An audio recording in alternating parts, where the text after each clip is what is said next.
Ukrainian drone strike drops bombs on above Russian tanks and troops hiding near Bakhmut.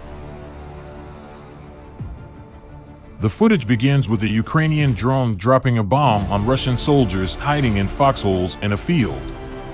The images then show several soldiers being targeted, with a bomb exploding right next to them and apparently injuring him.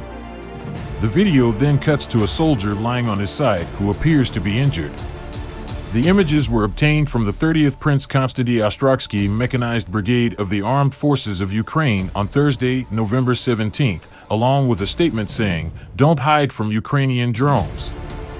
The Russian occupiers disguise themselves, bury themselves, and run away, but the drone operators of 30th Brigade still find them and punish them.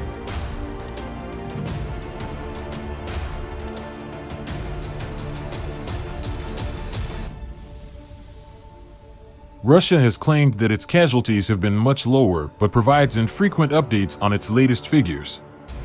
U.S. President Joe Biden has questioned Ukraine President Volodymyr Zelensky's claim that the missile that landed in Poland on November 15th was not of Ukrainian origin. NATO and Poland have surmised that the missile, which landed near the border with Ukraine, killing two, likely strayed after being fired by Ukraine's air defenses.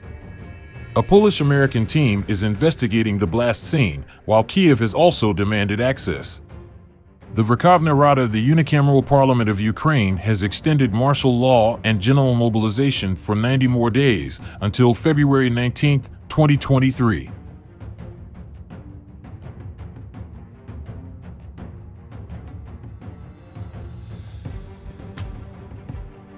Regardless, not far from this village on the east bank of the Ostrogski River, Ukrainian forces have hit a wall of Russian resistance as they try to extend a counteroffensive that just 2 months ago was sweeping across nearby lands at a stunning clip.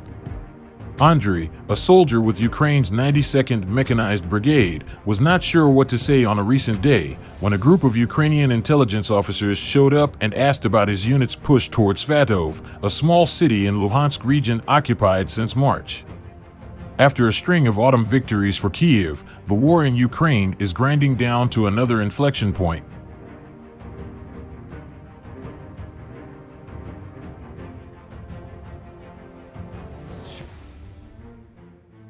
Over 2.5 months, Ukrainian forces have impressed the world with their offensive mettle, first by recapturing the northeast Kharkiv region in a stunning rout and later in the south by methodically tightening the vice on a precarious slice of occupied land west of the Dnieper River, forcing Russia's embarrassing retreat from Kherson City. The victories have put Kiev on the front foot, boosting morale and expectations of further success. Ukraine has every incentive to press on with its counteroffensive and retake as much occupied land as possible, while Russia is still reeling from personnel shortages and command woes. The Pentagon has vowed to continue arming Kiev alongside European allies for as long as it takes.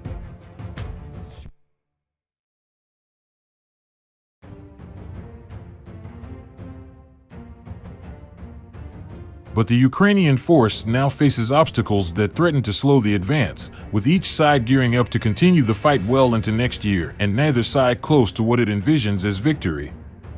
Russian positions on the redrawn front in many cases are more dug in, forcing the Ukrainians to try to penetrate multiple lines of defense.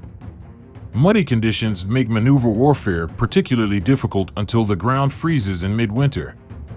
The Ukrainians, like the Russians, are contending with strained ammunition supplies and exhausted soldiers. Russia also managed to withdraw its best fighting units from Kherson, meaning they likely will appear as worthy foes elsewhere.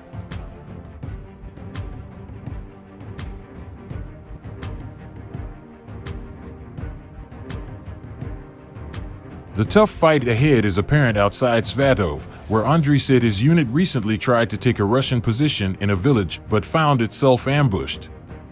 Mixed in among newly mobilized Russian troops are special forces groups, Andriy said.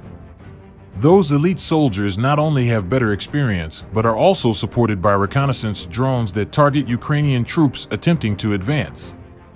Russia may be too weak to seize the offensive, but Moscow has managed to bolster its defenses to some degree, while also unleashing a relentless bombing campaign on critical Ukrainian infrastructure. It turns out they have 3 lines of defense now, Andriy said. But they're just sitting there in a deep defense. They're not trying to move forward.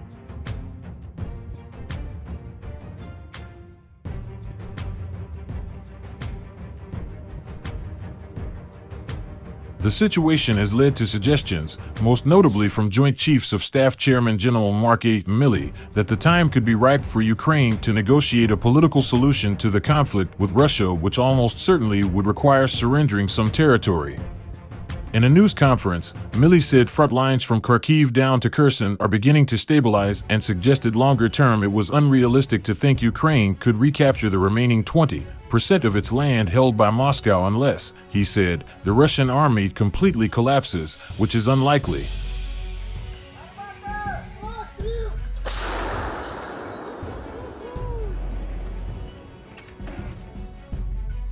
The Russian military is really hurting bad, Milley told reporters at the Pentagon on Wednesday. You want to negotiate at a time when you're at your strength and your opponent is at weakness.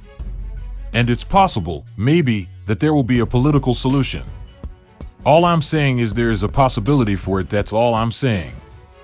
Defense Secretary Lloyd Austin at the same time promised to continue helping Ukraine protect its population and achieve its aims on the battlefield, which Ukraine's commander-in-chief, Valery Zaluzhny, has identified as retaking all Ukrainian territory held by Russia, including Crimea, which was illegally annexed in 2014.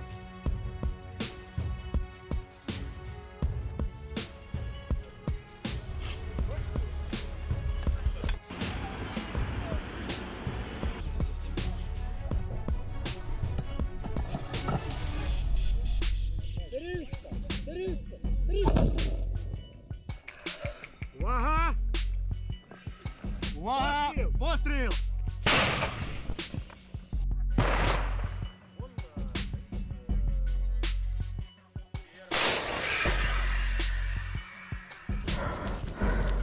Гармата!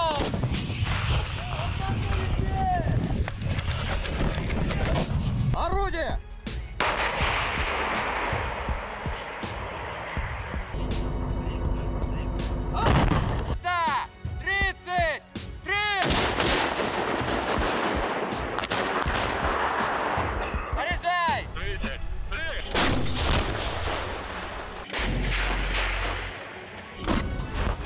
Заряжай!